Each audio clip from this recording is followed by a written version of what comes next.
Haka mai saurare muna tare da Hajiya Fauziya D. Suleiman, wato gatan uwar marasa gata, masu gatan ma wacce uwarsu ce. Hajiya Fauziya, me zaki ce da masu saurare dangane da wannan taro da kuka shirya naku na kungiyar matan Kannywood a matsayin ke na uwa a cikin wannan masana'anta? To assalamu alaikum warahmatullahi ta'ala wabarakatuh.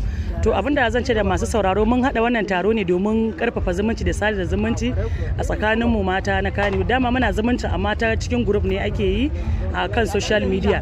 To yanzu sai muka yanke shawarar cewa zamu taro na gani da ido wanda zamu kara karfafa zumuncin mu a sada zumunci a yi zumunci. To iya marasa auren ne ko kuwa na yanzu ne ko kuwa a'a da masu auren ya abin yake? A ta hada kowa da kowa.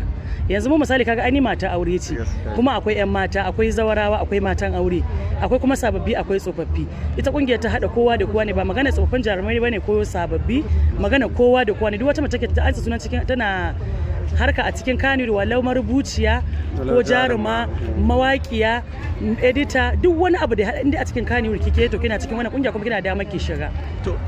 Manufar da kuka ta sa ku a wannan kungiya, kina ganin an fara samun nasarori kuwa? Alhamdulillah an fara samun nasarori, domin kamar da na faɗa dalilin da yasa kafa kungiya saboda sada zumunci. To zuwa yanzu an sa sada zumunci kala kala, domin sabogi suna tasowa biki ko suna ko wata hidima ta mutum a hada aje a rufa mai asiri.